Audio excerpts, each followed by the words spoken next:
The image shows a completely black screen with no visible content, text, or distinguishable features.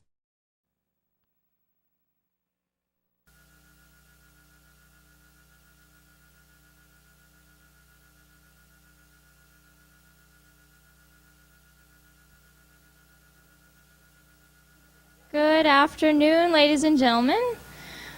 Nice sunny day today. My name is Erin. I'm one of the rangers traveling with this traveling exhibit. I see a lot of familiar faces, so I'm going to keep this introduction small. But I want to welcome you here to the Tent of Many Voices. This is where we have a lot of presenters come every hour on the hour.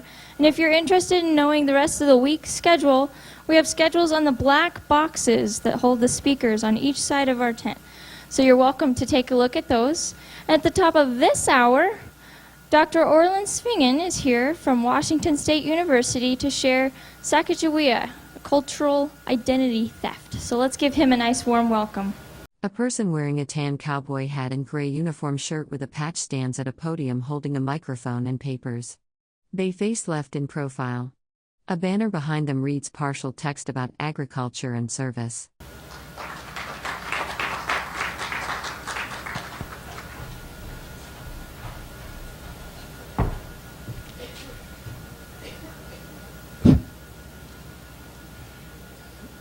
Did you say warm welcome? The last time I was in Salmon, I remember going down one of the streets and seeing a bank thermometer registered 100 degrees, and that was maybe 2 years ago, so I'm glad it isn't a 100-degree warm welcome. It's much nicer. A person wearing glasses and a dark jacket over a white shirt sits in what appears to be a tent or indoor venue with draped fabric walls and overhead lighting visible. Plus, it's in the shade, and there's actually some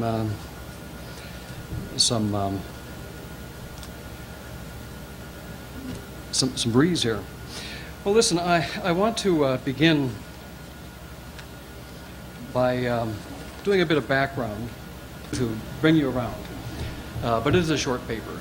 But by way of background, let me just say a few things about power, about beliefs, about expertise, because it's... A person in glasses and a dark blazer stands at a wooden podium with a microphone, looking down at papers. Industrial ceiling fixtures and wiring are visible above. The setting appears to be indoors on a stage. It's crucial to my paper. When I'll wander around here for a few minutes, and you might think, boy, he's going off in lots of different directions, and I am, admittedly. So if I seem like I'm wandering, I am. This is kind of a paper in progress. The paper I'll read to you is pretty straightforward. But what occurs to me is, I'm sure when watching television you've seen these commercials about identity theft. And I'm sure that you see people, a man will sit there and all of a sudden there's a woman's voice. A person wearing glasses and a dark jacket over a white shirt sits indoors, photographed in profile. Overhead lighting and what appears to be equipment or structural elements are visible above. This woman's voice says how much she enjoyed Las Vegas, and she enjoyed it because she was using her credit card. And it was a woman's voice and a man, and Lady Luck or whatever, And so we're surrounded by identity theft. And if you go on Google, just put in identity theft, and you get, just scores upon scores upon scores of hits. How to avoid it, what to do. Oh, it's awful. It's worse than, what is that, psoriasis or eczema. All of a sudden, identity theft is going to, be, top that. And I just jotted a quick comment here. It's identity theft. It occurs when someone wrongfully uses your personal identification to obtain credit, loans, services, even rentals and mortgages in your name. They may even commit crimes while impersonating you. So we have impersonation. We have, in a sense, an appropriation of your identity. What I'm here today to talk about is the appropriation of identity through a cultural means, cultural appropriation of one's identity, because that's what's happened in large part with Sacagawea.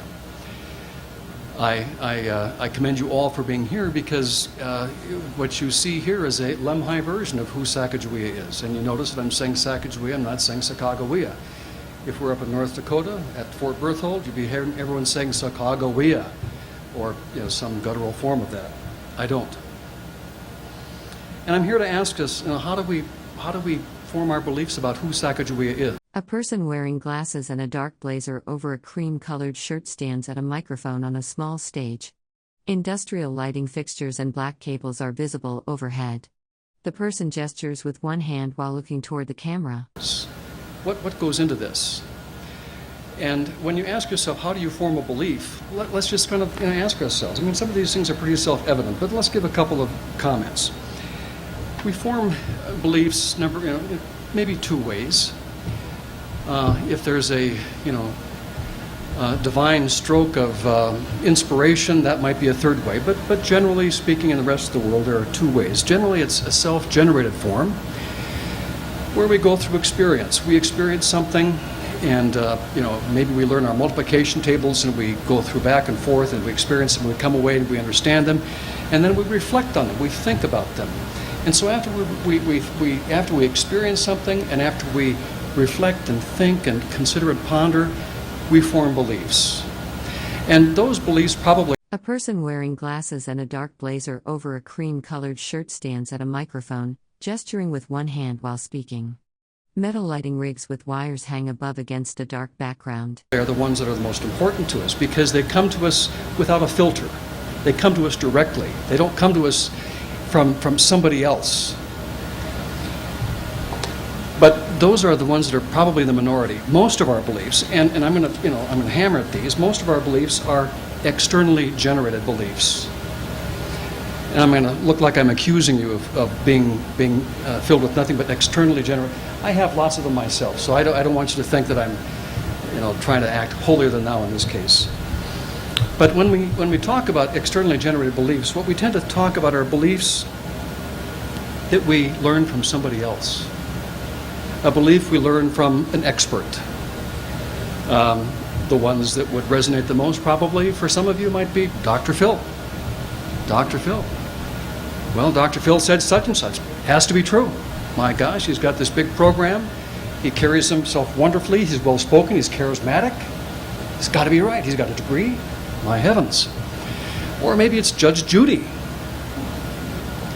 Judge Judy has more of an effect on me than Dr. Phil, I think. I watch her carefully. I'm beginning to tell my kids, life's a contract, kids.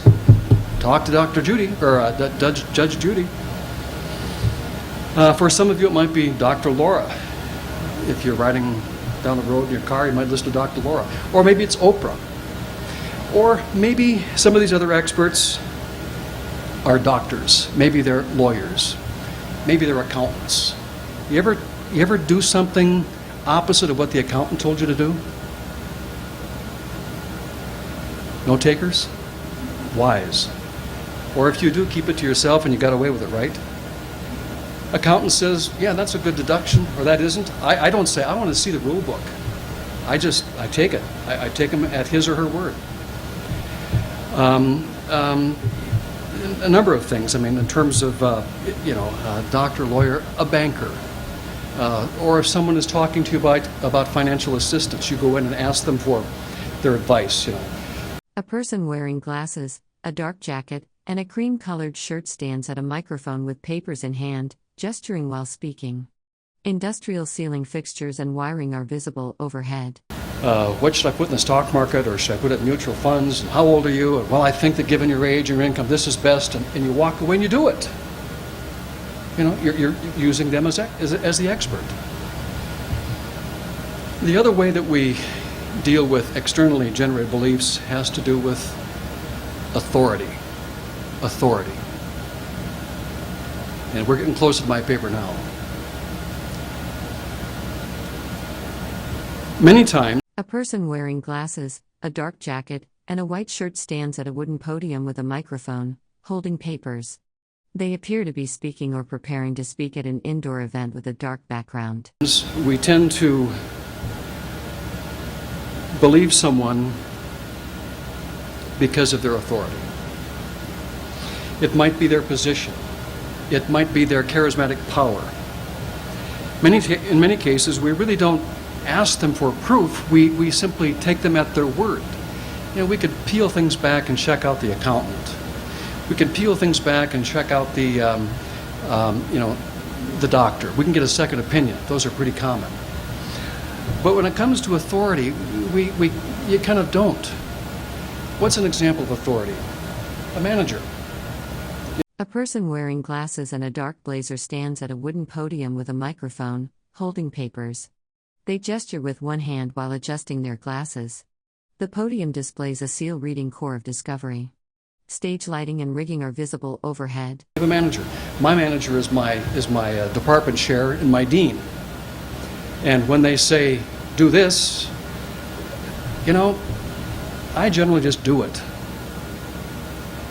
Because at the end of the year, that department chair is going to be writing my evaluation. And I want a good evaluation because at WSU we're not unionized. And my raise, if I ever get one, is based on merit. Do you think I want someone writing a letter for me who dislikes me or thinks I don't believe him or someone I buck? It's not in my self-interest. A priest or a clergy. If your minister or your priest tells you something and you embrace that person, you're going to go say, excuse me, Father, I'm going to go get a second opinion on that. How many Hail Marys was that? 15? I might shop around and get 5. You do that? Of course you don't do that. You don't do that. You accept that person for what he or she. A person wearing glasses, a dark blazer, and cream-colored shirt stands at a wooden podium with a microphone, holding papers. They gesture with one hand while speaking. A seal is visible on the podium front. Dark curtains fill the background. She has to say. And maybe the best example of authority is being a parent. Is being a parent. I've got 3 kids, and I've mastered that art of saying, Molly, do this. And I'll stare at her, and she'll say nothing, and she'll agree to it. I'm grumpy, I'm tired, I don't want to argue. Molly, do this. Greg, do that. Christopher, why didn't you do this? There's no argument. Oh, there is sometimes in a lighthearted manner, but there's a certain time as a parent. The look, my mother, my father could just freeze me in a position even at my age right now with a look. That's called authority, where you don't even question it. Well, when we get to this topic, cultural identity theft. A person wearing glasses and a dark jacket over a white shirt gestures while speaking, with one hand raised near their face. They are indoors beneath fluorescent lighting. We can ask ourselves, so what happens to authority? Well, authority can be good and authority can be bad. And there can be all kinds of shades in between. And when we look at American Indians, we can say, can we spot authority? Absolutely. Look at a tribal leader. They might not strike you as symbols of authority, but all you have to do is, walk on the reservation and shop around, chit-chat a bit, spend some time and say, what's your tribal chair make? They'll tell you. They'll tell you. There might be, economic depression on the reservation, but the tribal council chair and members are going to make pretty decent money. I would guess that a range up in this part of the neck of the woods, 60, 70, maybe 75, 80,000. So you're making lots of money as a tribal chair. Do you think that translates into authority? The answer is yes. Yes. First of all, the person's elected. Then they're elected to an office that has all the accoutrements of an office, plus this person's well paid. And then, a little secret, a little bit of the camel under the tent. If you really want to find out if someone's a really powerful tribal chair, nose around, because most of them will carry with them a tribal credit card, because when they're out doing business for the tribe, they can't be out there, looking powerless. Maybe there's a big gaming issue at stake. Maybe they need to win friends to influence people. So you need this nice credit card. And so nose around. A person in a dark blazer and white shirt stands at a wooden podium with a microphone, looking upward. Industrial ceiling fixtures and yellow-green equipment are visible above. Nose around, ask. You'll be embarrassed, you probably won't learn, but I'll just tell you without naming names, so I have lots of deniability. The biggest I heard was $250,000 credit limit. Is that authority? Yeah, it's big-time authority. But in an Indian, non-Indian situation, non-Indians tend to wear the hair shirt and simply feel sorry for all Indians, victimizing them as hapless creatures who can't do much for themselves. That's really unfortunate. You haven't been to a res in a long time if that's the way you think, because there's lots of stuff happening on a reservation. And there's all kinds of authority figures. There's all kinds of power relationships. When we think about getting closer and closer to my concept here of cultural identity theft, what we need to understand is this. To perpetrate some kind of cultural identity theft, which I'll talk about, an institution, a tribe, or an individual must in some fashion legitimize his or her authority. You have to legitimize it. And once you do, your authority becomes very influential. Because once you have a legitimate form of authority, the kinds of compliance you get is remarkable. It's remarkable when you're in a position of authority. What people will automatically do without questioning you. I do it myself. If I see someone's, a policeman's light in the back, I pull over and pray that he's after somebody else and goes by me. But if it's me, I pull over because I think, it's better that I do this, face the music while I can. In other words, we all, in a sense, fall prey to this. But especially when we have institutions with strong hierarchies. The stronger and the more visible the hierarchy, the clearer it is by way of complying. And tribes do have hierarchies. It might be called the tribal council. It might be called the tribal business council. They all have positions of authority. People know who's number one, and they can work right down the pecking order. And frequently they suffer from what some scholars refer to as captainitis. Ever hear the word captainitis? Anybody? Any pilots in the group here? No pilots? A person wearing glasses and a dark blazer stands at a wooden podium with a microphone, holding papers. Behind them is a dark backdrop with overhead lighting and technical equipment visible at the top of the frame. One pilot back there? I got a pilot here. Any idea what captainitis is? I think he does. Okay, if he nods his head, I have it right. The flight captain is in the cockpit. He's the head honcho.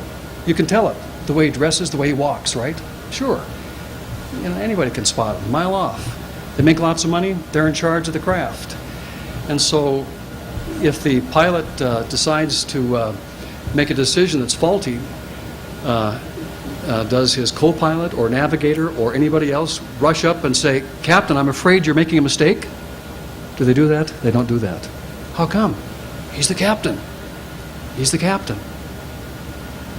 They're unwilling to confront this man of authority or this woman of authority, whoever it happens to be. That's called captainitis, suggesting, something of an illness, that we will willingly go along with somebody in charge even when we know that person is wrong.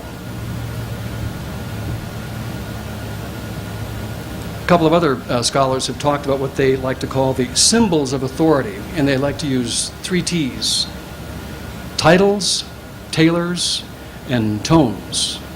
Titles, tailors, and tones for authority. Well, what do I mean by title? There's nothing like the simple title Dr. period. Doctor. Doctor. You don't feel well, you go to the doctor, he tells you to do something, and you do it. Maybe a little closer to home. I mean, who else would you walk in with this person being a total stranger and take off all your clothes? I still am stunned at that. I'm stunned at that. And that's not the end of it. Once your clothes are off, there's a reason for taking your clothes off. Because they do unnatural things to you. And you let them. You don't even know the person's first name.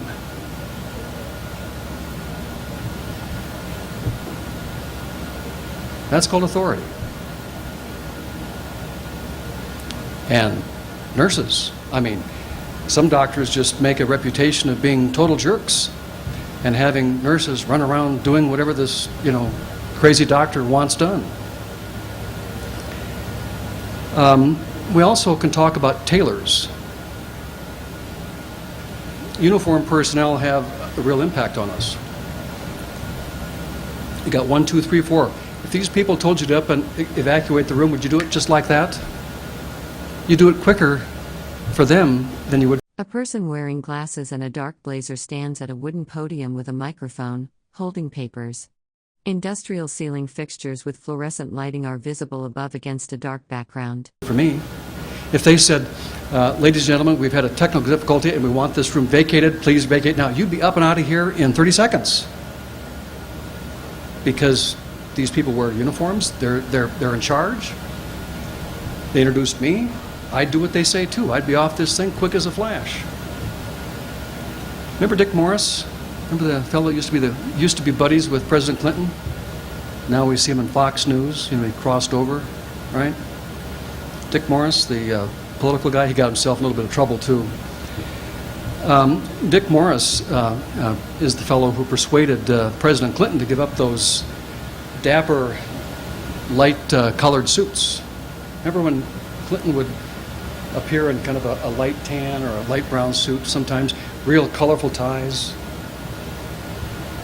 Morris came along and said, I don't think that's, he sort of intuited what other psychologists had to say. They said,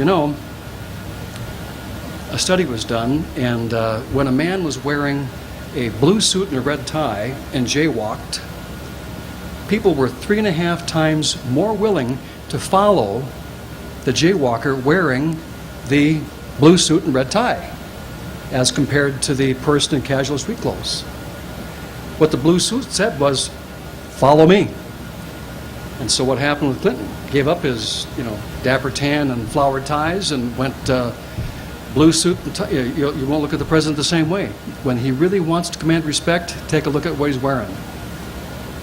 Good standard funeral clothes. Tone. Tone has a lot to do with how one communicates. Is one charismatic? Is one persuasive? Is one compelling? Is one sympathetic? Or is one abrasive? Many times you find people who are in authority will speak with a great deal of confidence, stirring charisma, sympathy, understanding, and they wind up being compelling. They wind up being believable. Because in the end, we want to bind to the expert. We want the expert to help us. We want the expert to give us detours for complex thinking. Listen, you're the banker. I pay you to do all this. I don't want to get a degree in banking. I want some... Okay. I hope I made my point about authority, and I hope it will translate and transfer to my paper. So now is the boring stuff, and I'll do my very best to keep you on the edge of your seats.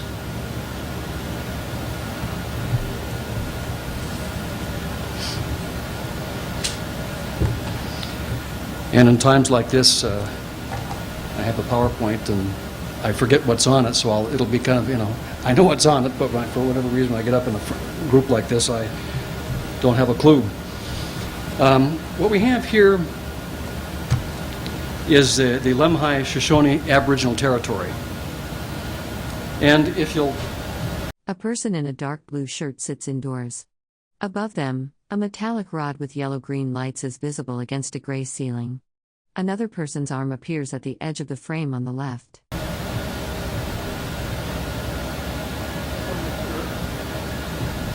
What you'll discover there is the Aboriginal territory.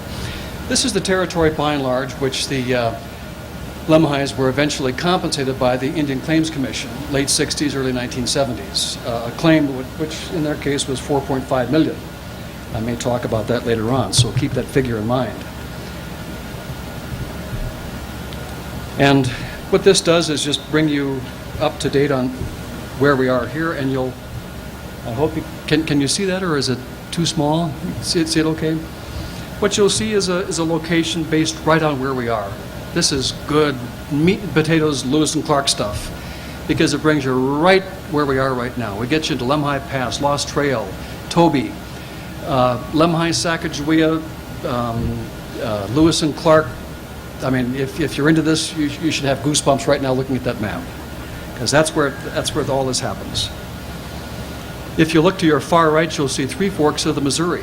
And the three forks of the Missouri over there in Montana, the Madison, the Gallatin, and the Jefferson, that's, of course, the area where Sacagawea at age 12 was captured.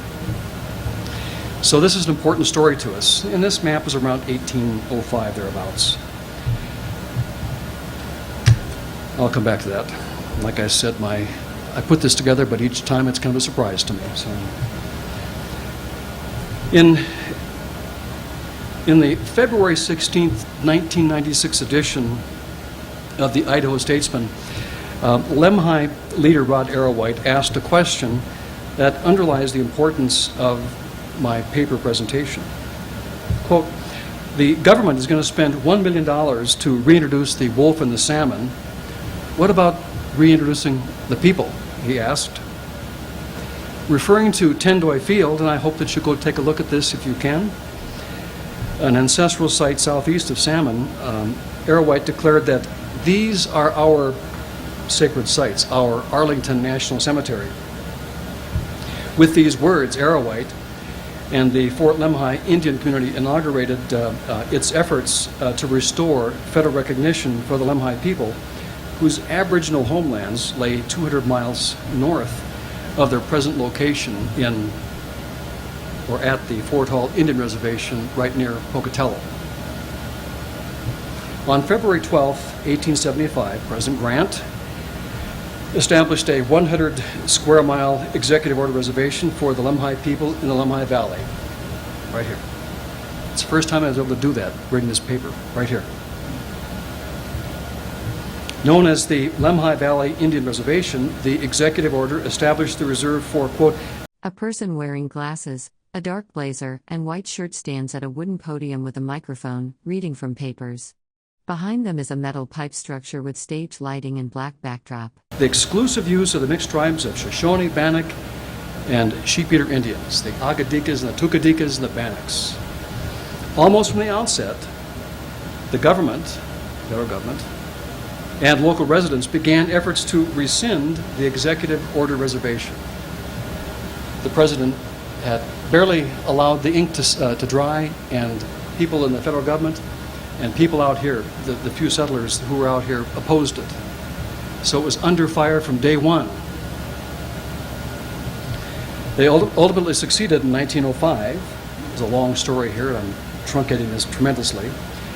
And in 1907, the Lemhi began what many had called the Lemhi Trail of Tears, which saw their forced removal from their ancestral lands here to the Fort Hall Indian Reservation in Pocatello.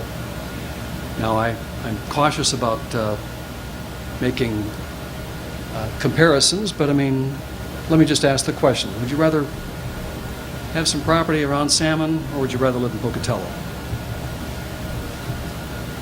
Banished from their homeland in 1907 and seeking return ever since, the Lemhi people create a dilemma for the nation. As it commemorates the bicentennial of the Lewis and Clark Corps of Discovery, the United States needs to reassess its commitment to the Lemhi people, to Sacagawea's people. The obligation the nation acknowledges toward wolf and salmon recovery efforts is dwarfed by the responsibility it faces in treating fairly the people who played such a crucial role in advancing the success of the Lewis and Clark expedition. Throughout my work for the restoration of federal recognition for the Lemhi Shoshones, I've emphasized as one of my sub-themes the Lemhi Shoshones' tie to Sacagawea.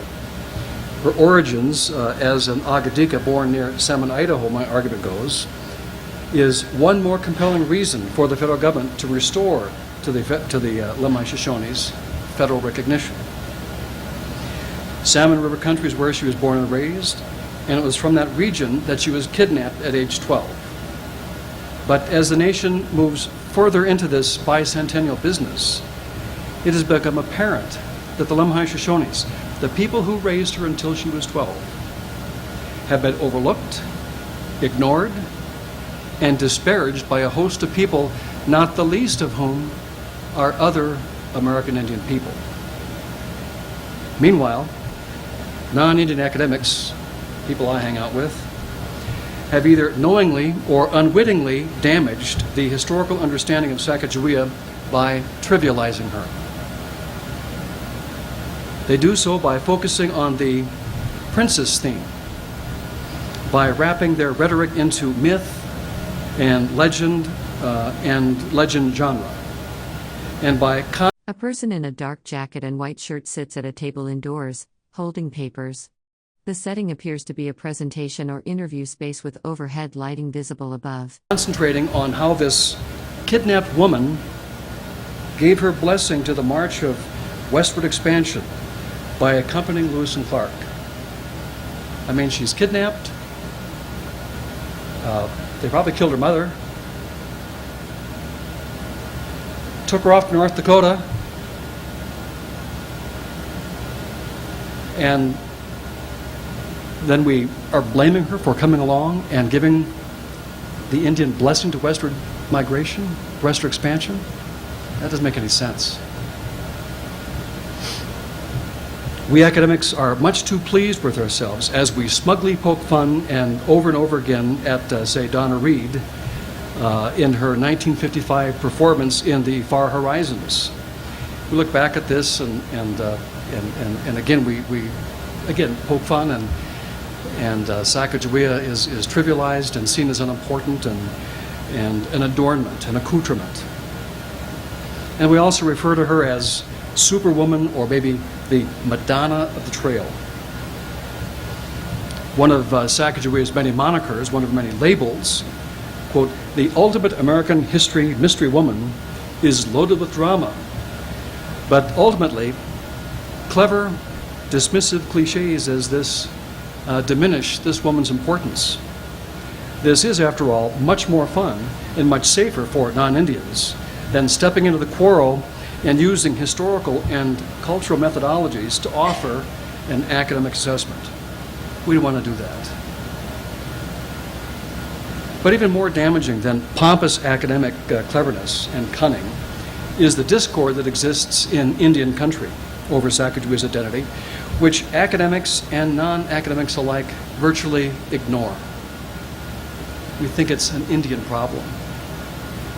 At least 3 groups of American Indians lay a claim to her: the Mandan Hidatsa of North Dakota, the Eastern Shoshone of the Wind River Reservation in Wyoming, and the Lemhi Shoshone, the refugee band removed from Salmon River country and now living 200 miles south of here with the Shoshone Bannocks at the Fort Hall Indian Reservation. Some believe she died and was buried at Fort Manuel Lisa in 1812, around 20. A person wearing glasses, a dark blazer, and white shirt stands at a wooden podium with a microphone, holding papers. They gesture with one hand while speaking. Industrial ceiling with metal pipes and wiring is visible above. 5 years old, while others hold on to the conviction that she lived into her 90s and is now buried at the Wind River Reservation in Wyoming. With a curious sense of spinelessness, most academics describe the controversy in the most guarded and general of terms, refusing to wade into the fray and offering an assessment as they backpedal from the Indian dispute, saying, let Indian folks sort this out. Of these 3 tribes, 2 are federally recognized, possessing substantial status through treaties, through executive orders, substantial land bases, quasi-economic independence, limited sovereignty, political governance, status, and influence accorded to tribal organizations. All of those things are absent from the Lemhis. The Lemhis are minorities down at Shoban, but they're important minorities down at Shoban. One group, however, has none of these advantages, as I say, the Lemhis. And currently the tribe perhaps with the strongest hold on Sacagawea, is the tribe that kidnapped her. The group with the most tenuous, the weakest tie, is the one that raised her to age 12. The only group of these three without federal recognition. And the grip of the Mandan Hidatsa is getting stronger, and their defense of their position is becoming increasingly shrill and territorial.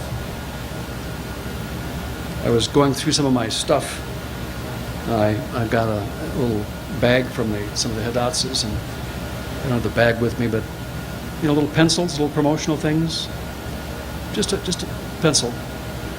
But it reads, Mandan Hidatsa Arikara Nation, home of Sacagawea.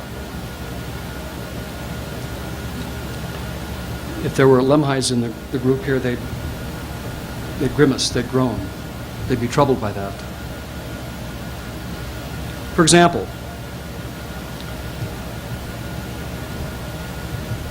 in an August 31st, 2001 proclamation,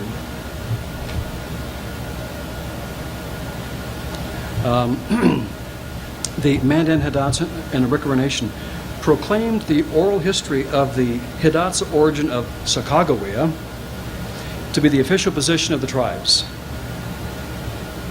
It was approved, and this is the resolution.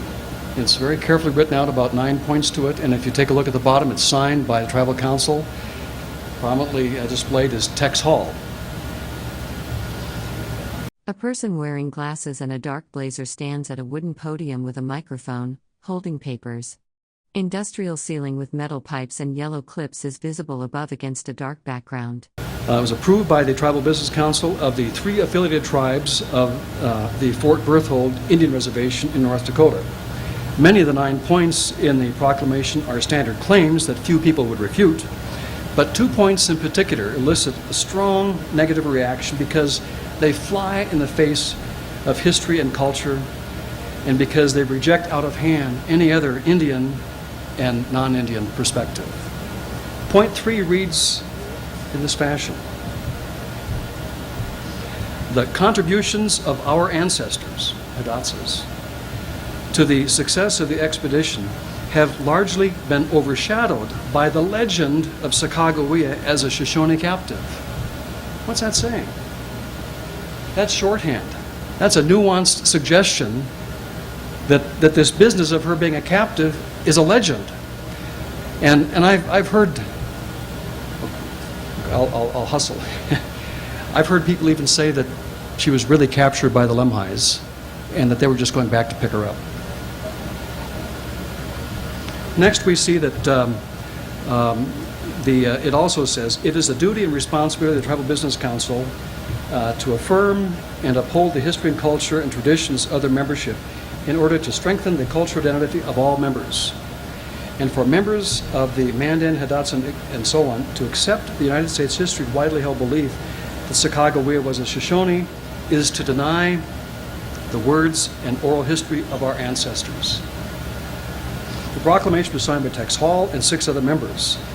By dismissing Sacagawea's Shoshone captive status as a legend and claiming that she was not Shoshone, the Hidatsas created for themselves a painless official identity change resolution. The rights of the Tribal Council to pass and write such a thing can't be questioned. Of course they can do this. Others, however, are free to ask about the accuracy and the motives of such claim. And can they be questioned and refuted? The battle over Sacagawea's tribal affiliation, her identity, has been ongoing, but a brazen proclamation such as this represents a rejection of historical accounts and a cruel dismissal of Lemhi Shoshone oral tradition. And one question needs to be asked: has the Mandan Hidatsa position been effective? Indeed it has. It has gone largely unchallenged by academics and the public at large. Take, for example, the recent dedication of the Sacagawea statue in the U.S. Capitol. In October of 2003, the AP ran a story by Jack Sullivan describing the events of the dedication of this 11-foot statue that now stands in the Capitol Rotunda, representing one of the 2 figures that North Dakota can have as part of its history. The story explains that the statue, quote, bears the name Sacagawea, the spelling preferred by North Dakota, and her tribe, the Hidatsa. Another version of his story A person wearing glasses and a dark blazer stands at a wooden podium with a microphone, reading from papers. Industrial ceiling fixtures and lighting are visible above. The background is dark. Explains that Sacagawea was a Hidatsa teenager when she joined the expedition. The story was accompanied by a photo showing Tex Hall and Governor John Hoeven riding horseback on a street in Washington, D.C. with the Capitol in the background. Hall was wearing traditional clothing, while the governor sported a cowboy hat, ribbon shirt, and jeans.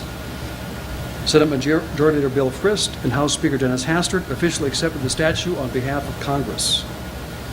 But what of the Lemhi Shoshone oral traditions? What about the scores of references to Sacagawea in the journals, in the Lewis and Clark journals? How does one refute her value as a Shoshone speaker who assisted in obtaining horses to cross the Continental Divide? How does one dismiss the lineal descendancy traced by the Lemhi Shoshone today, and the lack of any descendancy by the Hidatsas? How is it that Lemhi's oral tradition, Lemhi descendancy lines, and countless references are trumped by the Hidatsa claim that she was not Agadika, she wasn't a snake, and she wasn't a Shoshone? The answers lie in a complicated case of cultural identity theft that a polite or timid academic public is afraid to address. A neo-colonial styled seizure of Sacagawea's identity by the Mandan Hidatsa has been carried out, and it appears to have flown undetected under the radar of academics, politicians, and the public. The proclamation by the Affiliate Council does represent, after all, a recognized tribe. Federal laws favor recognized tribes, and such acknowledgement lends a great sense of legitimacy to their actions. And any form of cultural or political transmission of ideas is made easier by a large membership and the frequency of well-publicized official statements and acts. A tribal proclamation, a governor's involvement, and a grand ceremony in the rotunda. Cultural transmission of ideas and arguments also favor those who are able to build strong coalitions, and the Hidatsas have proven themselves to be master coalition builders. While they've made their claim to Sacagawea's identity, their proclamation represents a powerful cultural blending of the three affiliated tribes. Next and most remarkably, they overcame an historic antipathy by American Indian tribes to state authority and jurisdiction and joined forces with the state government. So too do the Hidatsas have an advantage when it comes to featuring tribal personalities of high political status. Tex Hall, the Tribal Business Council chairman, is the current president of NCAI, National Council of American Indians, arguably one of the most important influential organizations in the United States. Another prominent figure is Amy Mossett, Director of Tourism. And as Director of Tourism, she's a recognized figure in terms of the Sacagawea story, with her. A person wearing glasses and a dark blazer over a cream-colored shirt sits at a table with a microphone and papers in front of them. They appear to be speaking or about to speak, with tent fabric and lighting equipment visible above. A life-size image featured at international airports. Mossett has become a cultural entrepreneur whose promotion of the Hidatsa's version of Sacagawea has become legend. And in summary, powerful coalition builders and cultural entrepreneurs such as Tex Hall and Amy Mossett, backed by tribal and state government authorities and acknowledged by federal leadership, have reached the point where they are able to dominate and mold in-group status relating to Sacagawea. No one doubts that Sacagawea is correctly categorized as an American Indian woman, but giving her the Hidatsa attribute has empowered Hall and Mossett to separate Sacagawea insiders from Sacagawea outsiders. By tampering with Sacagawea's category and attributes of identity, they have effected, in neutral language, an identity change involving a change in the category of self-description. Put more bluntly, they've perpetrated cultural identity theft. The success of the Hidatsas, Tex Hall and Amy Mossett, has been stunning. The Hidatsas kidnapped Sacagawea as a 12-year-old girl near Three Forks, Montana in 1800, and historical records and Lemhi Shoshone oral tradition notwithstanding, they've stolen her once again and enshrined her image in the rotunda of the United States Capitol. Thanks.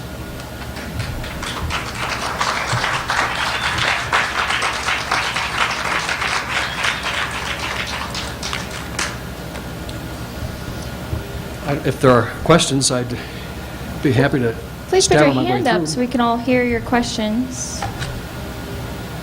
Any questions at all? All right. Are there any actions being taken to right this wrong in this community? Are there any actions being done to right this wrong? Yeah, lots of things have been done. I wish I could report positively. I've worked with Rod Arrowhite and the Lemhi community for some time now, and we've put together reports, historical data, and if Rod Arrowhite were here, I think this is what he would say. I don't know for certain. But I think Rod would say that we're afraid to give BAR our petition for fear that they'll provide an expedited review and reject it. And it's, once you're convicted of something, if you're an attorney, once the level of evidence after you're convicted is much greater. And so if the Lemhi's petition was rejected, which we think it would, the next time around it would be even harder. We'd have to have even more compelling evidence. I know that Arrowhite has worked hard trying to get the Idaho delegation to be interested.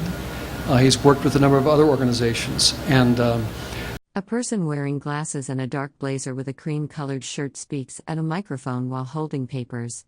They are positioned in front of a black curtain with overhead lighting and metal fixtures visible above. While there's interest, we don't. I wish we could say that there's great success. There hasn't been yet, and that's really unfortunate. Because I just my worst nightmare, of course, is that this bicentennial is going to come and go, and the Lemhis are going to, be these refugee show bands down at Fort Hall, and they'll come up to Salmon once a year in August, and find and that'll be the end of it. And that'll really be a failing. That'll be a failing. I mean, I don't know how a person has a celebration like this when the people who raised her are treated in the fashion they've been treated.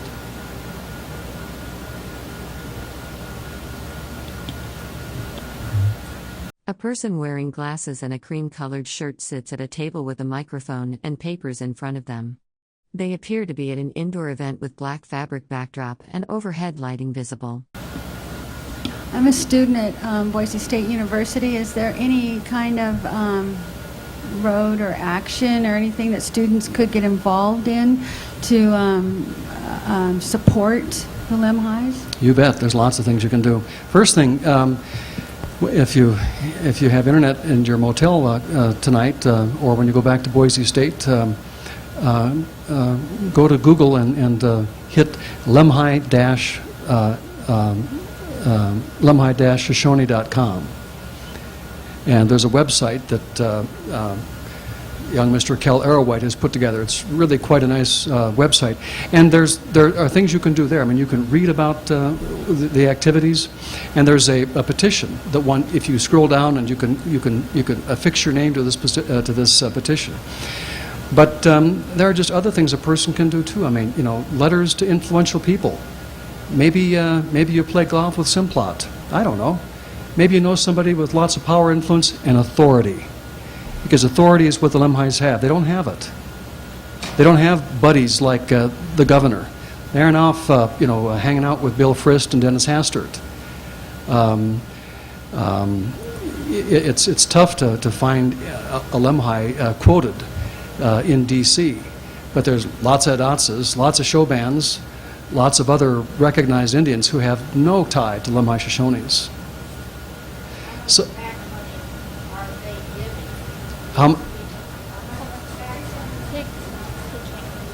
how much PAC money are they, this Tex Hall and his bunch, giving Frist and Hassert and that bunch? Ooh, your question's better than my answer. A person wearing glasses and formal dark clothing sits indoors, holding a white document or paper. The lighting appears warm-toned, and the background is dark. The image quality is low resolution. Good question. I have no idea. And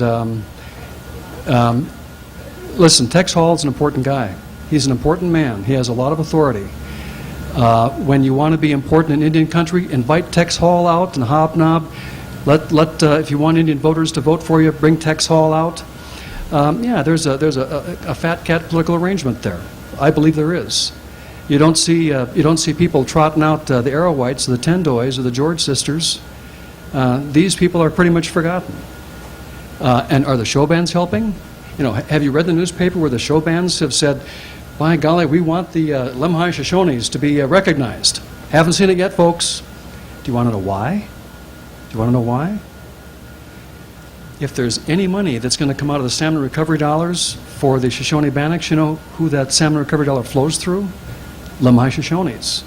They're the ones that lived up here. They're the salmonators. They're the ones that have the dollars connected to them. And when the show bands received the $4.5 million ICC settlement that should have gone to the Lemhis, did it go to the Lemhis? Heck no. Went to the show band general fund. So if you're thinking the show bands are going to be jumping on the bandwagon to make certain that the Lemhis get recognition, don't look there either. Dr. Swigan, thank you Yep, very you much bet. for coming. Pleasure. Let's give Thanks. him a big round of applause.